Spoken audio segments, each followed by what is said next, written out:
It started like any other quiet evening. I had just poured myself a cup of tea, kicked off my shoes, and curled up on the couch with a blanket.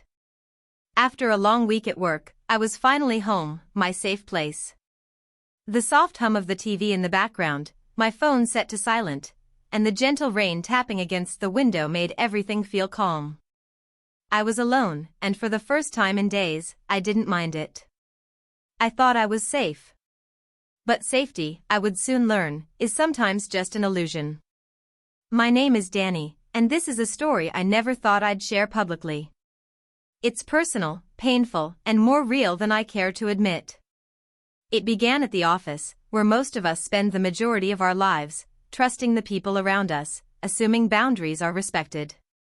Among the many faces I worked with daily, there was one I never thought twice about. His name was Ryan. Charming, yes. Friendly, absolutely. But harmless? At least, that's what I used to believe. Ryan and I shared a few laughs during lunch breaks, exchanged ideas in meetings, and occasionally walked out to our cars at the same time after late shifts. I was married. He knew that. He even asked about my husband once or twice, and I thought he was just being polite. I never gave him any reason to think there was anything more between us than casual workplace banter. In my mind, that line had never been crossed. But somewhere along the way, something changed. And I didn't see it coming. It was a Friday night when the unexpected happened. I had left work early, not feeling well, and didn't mention it to anyone except my supervisor. When I reached home, I turned off my work phone. I just wanted peace. But around 9 p.m., there was a knock at the door. Not a casual tap, a firm, deliberate knock. I wasn't expecting anyone. I peeked through the peephole, and there he was. Ryan. Standing there in the dark, no umbrella, drenched from the rain, holding something in his hand. My heart dropped. 1,000 thoughts raced through my mind. Why is he here? How does he know where I live? I hadn't invited him. I never gave him my address. I didn't know whether to open the door, call someone, or just pretend I wasn't home. But curiosity, or maybe confusion, got the better of me. I cracked the door just slightly. Ryan? What are you doing here? He smiled. Not the usual friendly smile from the office. This one felt different. I just needed to see you, he said, eyes fixed on mine. And in that single moment, the safety I once felt inside those walls disappeared. I didn't know it then, but that night would change everything, my marriage, my job, my peace of mind. What happened next would pull me into a situation I never signed up for, and couldn't easily escape. I stood there frozen, barely holding the door open, my mind scrambling to process what was happening. Ryan looked soaked to the bone, but he didn't seem cold or uncomfortable. He just kept staring at me like this was completely normal. I was just driving and ended up here, he added, like that made any sense at all. I hadn't even known he had my address. I never gave it to him, never invited him, never so much as hinted that I wanted to see him outside of work. I hesitated before speaking. Are you okay? Is something wrong? He shook his head slowly. No, I've been thinking about things. About us. That word, us, hit me like a brick. My stomach tightened. There was no us. At work, sure, we joked, we had lunch with the team, we shared the occasional personal story. But I never blurred the line. I was always careful. Or at least, I thought I was. Now, standing in my doorway with a man I barely knew beyond the office, I was starting to wonder what signals I had unintentionally given off, or worse, what he had convinced himself of. I think you should go, I said, gently but firmly, glancing at my phone nearby, wondering if I should text my husband or a friend. Ryan didn't move. His eyes dropped to the object in his hand, a small box, damp from the rain. I got this for you, he said softly. It's nothing big, just something that reminded me of you. I didn't take it. I didn't even look inside. My focus was on his expression, calm, too calm for someone who'd just shown up uninvited, miles from where he lived. My pulse was racing now. I kept thinking, what is he expecting from this? We had never shared any private messages, never had an emotional connection that crossed boundaries. Yet here he was, convinced enough to show up at my home like he belonged there. It was starting to feel less like a misunderstanding and more like a warning sign I'd missed. He finally looked down, maybe sensing my discomfort. "I just thought you might want to talk," he murmured. But I didn't want to talk. I wanted answers. Why now? Why here? And most importantly, how far was he willing to take this? Because I had a sinking feeling that Ryan hadn't come just to drop off a gift. He had something more on his mind. And whatever it wasn't good. I didn't take the box. I just stood there, gripping the edge of the door with one hand, trying to steady my breath. Every part of me was screaming that something wasn't right. Ryan was still speaking, but his words were distant, like background noise you hear when your mind is racing. I nodded vaguely, more out of instinct than agreement, and told him again that it wasn't a good time. "You should really go," I said, firmer this time. There was a pause. The kind of pause that stretches a second too long, where silence becomes heavier than words. Finally, he stepped back, but before he turned, he said, "You don't have to pretend. I know you felt it too." That sentence stayed with me long after I closed the door. The next morning at work, everything felt different. Ryan wasn't in, and a strange tension followed me through the halls. I kept wondering if anyone else knew. Had I missed something all along? Had others seen signs I didn't? I didn't feel safe, not even in a crowded office full of people. I avoided the break room and checked over my shoulder more times than I cared to admit. That weekend, I told my husband, James, that I wasn't feeling well and needed rest. I couldn't bring myself to explain everything yet. He noticed my quietness, but didn't push. I kept thinking, how do you even begin that kind of conversation? "Hey babe, my coworker showed up at our house last night with a box and a fantasy we never shared." It sounded unbelievable, even to me. By Monday, Ryan was back at work, acting as if nothing had happened. No mention of the box, no sign of discomfort. He smiled at me in the hallway, nodded in meetings, and even made a harmless joke during lunch. I couldn't figure him out. Was he trying to play it cool? Or had he convinced himself that I was the one overreacting? The worst part was pretending I wasn't unsettled, pretending I wasn't constantly on edge. Every time he entered the room, I felt like I had to measure my words, my posture, my tone. That kind of pressure builds slowly, silently. And just when I thought it couldn't get more twisted, I got an anonymous email at work. No subject line. No message. Just a photo, me, standing at my front door. And Ryan, holding the box. My fingers trembled as I stared at the screen. The photo was grainy, like it had been taken from a distance, but clear enough to recognize both of us. My heart pounded in my chest. Someone had been watching. Someone else had seen Ryan at my door that night. But who? And why would they send this to me with no explanation? I looked around the office, suddenly paranoid. Could it be someone from work? Was someone trying to threaten me, or warn me? I deleted the email but saved the photo, unsure if I'd need proof later. For the rest of the day, I avoided Ryan completely. I didn't make eye contact, didn't respond when he passed by with a polite morning. But I knew he sensed it. His gaze lingered a little too long, his smile a little too forced. That night, I finally told James part of the truth. I said a coworker had made me uncomfortable and had crossed a line. I left out the photo, the visit, everything else. I wasn't ready for the fallout. James was supportive but confused. "Should I talk to someone?" "Report it," he asked. I nodded, but I wasn't sure who I could trust. HR? The same people who shared inside jokes with Ryan over coffee? The following day, a new email came, this time with no photo, just a line of text: "He's not who you think he is." No name, no signature. Nothing to trace. The fear grew deeper. Was this about Ryan? Or someone else entirely? Was I being pulled into something bigger than just one man's obsession?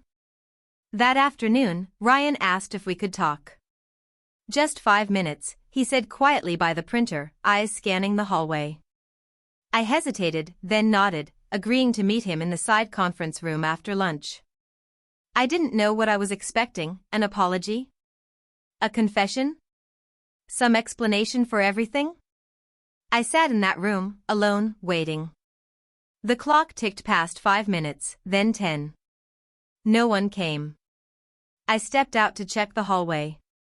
It was empty. Then my phone buzzed. A message from a blocked number: "You shouldn't have agreed to meet him." My blood ran cold. Something wasn't right.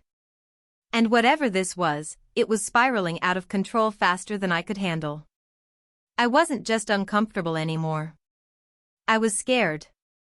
I stood in the hallway, staring at the message on my screen, my breath caught in my throat. "You shouldn't have agreed to meet him." The words echoed in my mind like a warning I was too late to hear. I looked up and down the corridor again, still empty, still quiet. But suddenly, it didn't feel like an ordinary office anymore. It felt like I was being watched, like every move I made was under surveillance. And the worst part? I didn't know by who. I hurried back to my desk, trying to keep calm, but my fingers shook as I typed. I opened the company directory and scanned through every familiar name, wondering if it was one of them. I didn't know who was trying to protect me, or scare me. I didn't even know which side they were on. All I knew was that things weren't as simple as Ryan's late-night visit. That was just the beginning. Later that evening, James picked me up from work, and I decided to tell him everything. The visit. The gift. The emails. Even the strange text. He sat silently as I spoke, gripping the steering wheel tighter with each word. "Why didn't you tell me all of this earlier?" he asked, his voice low, steady, but clearly shaken. "I didn't want to scare you," I replied. I wasn't even sure what was going on myself. When we got home, he made a call. Not to the police, but to a friend, someone in private security. I overheard him saying things like possible stalking, unauthorized surveillance, and could be internal. That last part caught my attention. Internal? As in, someone from the company? That night, I couldn't sleep. I kept checking the windows, jumping at every sound. At 2:43 a.m., another message came. No photo this time. Just 2 words: "Check him." I sat up in bed, heart pounding. I quietly grabbed my laptop and began searching. Social media, old posts, anything I could find. Ryan's online presence was strangely clean.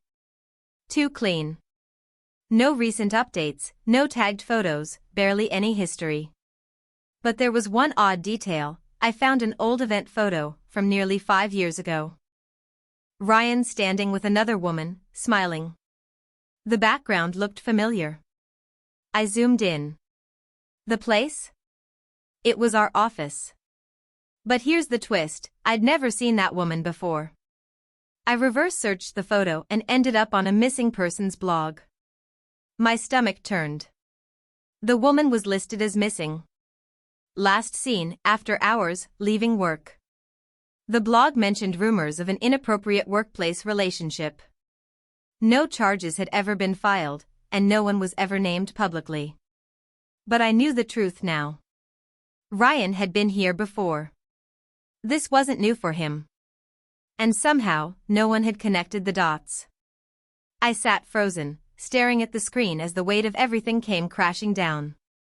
This wasn't just about a man crossing a line. This was something darker, something hidden. I wasn't just being watched, I was being dragged into something that had happened before. And if I didn't act soon, I might be next. The next morning, I felt like I was carrying the weight of 1,000 secrets. The more I learned about Ryan, the more I realized how deeply tangled this whole situation was.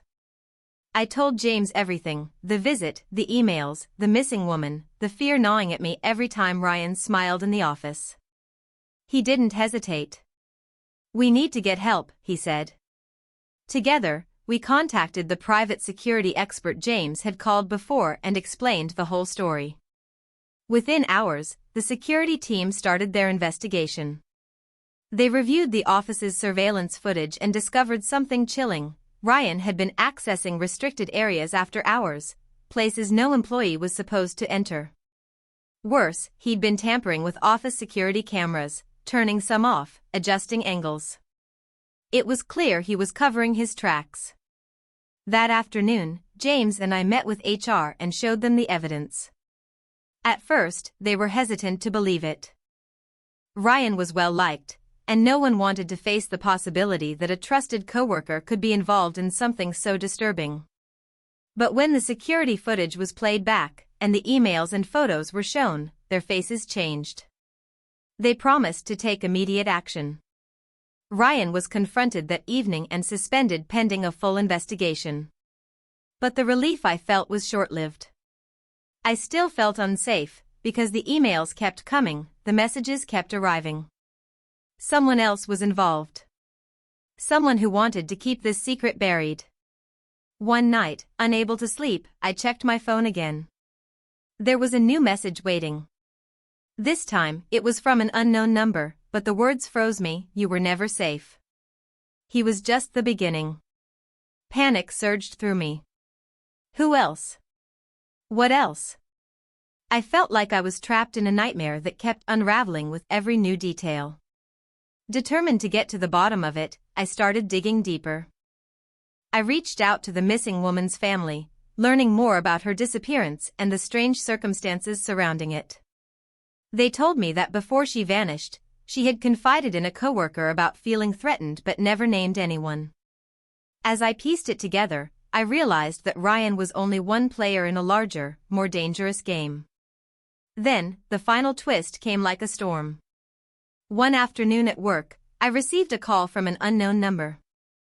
A voice I didn't recognize whispered, "You think you're safe with James? Think again." My heart stopped. James? How could he be involved? I couldn't believe it. But then, small things clicked into place: late nights at work James never mentioned, secretive phone calls, subtle changes in his behavior since all this began. I confronted him, desperate for answers. At first, he denied everything, then finally broke down. He confessed to knowing about Ryan's past and covering it up, fearing the scandal would destroy his career. Worse, he admitted to being involved in the surveillance and emails, trying to protect me in his own twisted way. The betrayal cut deeper than I expected. In the end, I realized safety isn't just about walls or distance, it's about trust. And sometimes, the people closest to us hold the darkest secrets. I had survived Ryan's obsession, but James's deception left scars I wasn't sure would ever heal. This story isn't just about infidelity or fear. It's about the shadows that hide behind familiar faces, and the courage it takes to face the truth, no matter how painful it may be. After James's confession, everything I thought I knew shattered into pieces. The man I trusted, the one I loved, had been hiding dark secrets all along. It wasn't just about Ryan anymore. It was about how far some people will go to protect their own interests, even if it means betraying the people closest to them. The pain was real, but so was the relief of finally knowing the truth. I decided to take a step back from work and focus on healing. The company launched a full investigation, bringing in outside experts to ensure no stone was left unturned. Ryan's suspension turned into a permanent termination once the evidence became undeniable. The missing woman's case was reopened, and I cooperated fully, hoping to bring some closure to her family. It felt like a small victory in a long, difficult journey. James and I agreed to separate. We knew rebuilding trust would take more than time, it would require honesty and accountability that neither of us could promise right then. It was the hardest decision, but also the most necessary one. Sometimes love isn't enough when trust is broken so deeply. Through this experience, I learned to listen to my instincts and never ignore the signs, no matter how small they seem at first. Workplace boundaries matter, and so does speaking up when something feels off. More importantly, I learned that safety isn't just about physical walls, it's about the people you surround yourself with and the honesty between you. If you ever find yourself doubting or feeling unsafe, don't wait. Reach out. Tell someone. Protect yourself. No one should face fear or betrayal alone. This story is about more than infidelity or workplace drama, it's about awareness, courage, and the strength to face difficult truths. And while the past can leave scars, it also offers lessons that help us move forward stronger than before. Thank you for listening to my story. If you've ever experienced something similar, or if this resonates with you, please share your thoughts below. Remember, you're not alone. Stay safe, stay aware, and always trust yourself.